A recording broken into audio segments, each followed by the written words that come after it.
Praise the Lord. ദൈവത്തിൻ്റെ അതിപരിശുദ്ധമായ നാം വാഴ്ത്തപ്പെടുമാറാകട്ടെ. സിയോൻ ഫുൾ ഗോസ്പൽ മിനിസ്ട്രിയുടെ ഭാഗമായിട്ട് കർത്താവിൻ്റെ വചനം വായിക്കുവാൻ ഒരു ദിവസം കൂടെ ദൈവം എന്നെ സഹായിച്ചതിന് ഓർത്ത് ദൈവത്തെ സ്തുതിക്കുന്നു. ഇന്ന് വായിക്കുന്നത് പഴയ നിയമത്തിൽ നിന്നും യോനാ പ്രവാചകന്റെ പുസ്തകം 1-ാം അധ്യായം 1 മുതൽ 17 വരെയുള്ള തിരുവചനങ്ങൾ. അമിത്ഥായുടെ മകനായ യോനായ്ക്ക് യഹോവയുടെ അരുളപ്പാട് ഉണ്ടായതെന്തെന്നാൽ, നീ പുറപ്പെട്ട് മഹാനഗരമായ നിനവയിലേക്ക് ചെന്ന് അതിന് വിരോധമായി പ്രസംഗിക്കുക. അവരുടെ ദുഷ്ടത എൻ്റെ സന്നിധിയിൽ എത്തിയിരിക്കുന്നു. എന്നാൽ യോന യഹോവയുടെ സന്നിധിയിൽ നിന്ന് തർശീസിലേക്ക് ഓടിപ്പോകേണ്ടതിന് പുറപ്പെട്ട് യാഹോവിലേക്ക് ചെന്നു.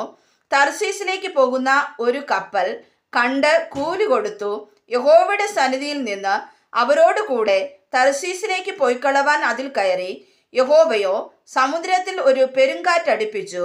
കപ്പൽ തകർന്നു പോകുവാൻ തക്കവണ്ണം സമുദ്രത്തിൽ വലിയൊരു കോൾ ഉണ്ടായി. കപ്പൽക്കാർ ഭയപ്പെട്ട് ഓരോരുത്തൻ താന്താന്റെ ദേവനോട് നിലവിളിച്ചു. കപ്പലിനു ഭാരം കുറയ്ക്കേണ്ടതിന് അവർ അതിലെ ചരക്ക് സമുദ്രത്തിൽ എറിഞ്ഞു കളഞ്ഞു. യോനായോ കപ്പലിന്റെ അടിത്തട്ടിൽ ഇറങ്ങി കിടന്ന് നല്ലവണ്ണം ഉറങ്ങുകയായിരുന്നു. കപ്പൽ പ്രമാണി അവന്റെ അടുക്കൽ വന്ന് അവനോട്, നീ ഉറങ്ങുന്നതെന്ത്? എഴുന്നേറ്റ് നിന്റെ ദൈവത്തെ വിളിച്ചപേക്ഷിക്ക. നാം നശിച്ചു പോകാതിരിക്കേണ്ടതിന് ദൈവം പക്ഷേ നമ്മെ കടാക്ഷിക്കും എന്ന് പറഞ്ഞു. അനന്തരം അവർ വരുവിൻ ആരുടെ നിമിത്തം ഈ അനർത്ഥം നമ്മുടെ മേൽ വന്നിരിക്കുന്നു എന്നറിയേണ്ടതിന് നാം ചീട്ടിടുക എന്ന് തമ്മിൽ പറഞ്ഞു. അങ്ങനെ അവർ ചീട്ടിട്ടു. ചീട്ട് യോനായ്ക്ക് വീണു. അവർ അവനോട്, ആരുടെ നിമിത്തം ഈ അനർത്ഥം നമ്മുടെ മേൽ വന്നു എന്ന് നീ പറഞ്ഞു തരേണം. നിന്റെ തൊഴിൽ എന്ത്? നീ എവിടെ നിന്ന് വരുന്നു? നിന്റെ നാട് ഏത്? നീ ഏതു ജാതിക്കാരൻ എന്ന് ചോദിച്ചു. അതിനവൻ അവരോട്, ഞാനൊരു എബ്രായൻ, കടലും കരയും ഉണ്ടാക്കിയ സ്വർഗീയ ദൈവമായ യഹോവയെ ഞാൻ ഭജിച്ചു വരുന്നു എന്ന് പറഞ്ഞു. ആ പുരുഷന്മാർ അത്യന്തം ഭയപ്പെട്ട് അവനോട്, നീ എന്തിന് അങ്ങനെ ചെയ്തു എന്ന് പറഞ്ഞു. അവൻ അവരോട് അറിയിച്ചിരുന്നത് കൊണ്ട് അവൻ യഹോവയുടെ സന്നിധിയിൽ നിന്ന് ഓടിപ്പോകുന്നു എന്ന് അവർ അറിഞ്ഞു.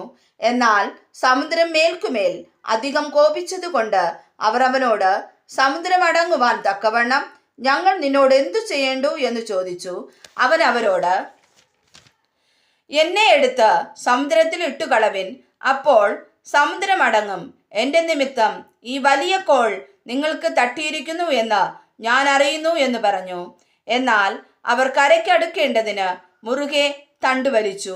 എങ്കിലും സമുദ്രം കോപിച്ചു. കോൾ പെരുകി വന്നതുകൊണ്ട് അവർക്ക് സാധിച്ചില്ല. അവർ യഹോവയോട് നിലവിളിച്ചു, അയ്യോ യഹോവേ, ഈ മനുഷ്യന്റെ ജീവൻ നിമിത്തം ഞങ്ങൾ നശിച്ചു പോകരുതേ. നിർദോഷ രക്തം ചൊരിയിച്ച കുറ്റം ഞങ്ങളുടെ മേൽ വരുത്തരുതേ. യഹോവേ, നിനക്കിഷ്ടമായതുപോലെ നീ ചെയ്തിരിക്കുന്നുവല്ലോ എന്ന് പറഞ്ഞു. പിന്നെ അവർ യോനായെ എടുത്ത് സമുദ്രത്തിൽ ഇട്ടുകളയുകയും സമുദ്രത്തിന്റെ കോപം അടങ്ങുകയും ചെയ്തു. അപ്പോൾ അവർ യഹോവയെ അത്യന്തം ഭയപ്പെട്ട് യഹോവയ്ക്ക് യാഗം കഴിച്ചു നേർച്ചകളും നേർന്നു. യോനായെ വിഴുങ്ങേണ്ടതിന് യഹോവ ഒരു മഹാമത്സ്യത്തെ കൽപ്പിച്ചാക്കിയിരുന്നു. അങ്ങനെ യോന 3 രാവും 3 പകലും മത്സ്യത്തിന്റെ വയറ്റിൽ കിടന്നു. യോനായെ വിഴുങ്ങേണ്ടതിന് യഹോവ ഒരു മഹാമത്സ്യത്തെ കൽപ്പിച്ചാക്കിയിരുന്നു. അങ്ങനെ യോന 3 രാവും 3 പകലും മത്സ്യത്തിന്റെ വയറ്റിൽ കിടന്നു. വായിച്ചതായ തിരുവചനങ്ങളാൽ ദൈവം നമ്മെ ഏവരെയും സമൃദ്ധമായി അനുഗ്രഹിക്കുമാറാകട്ടെ. ആമേൻ.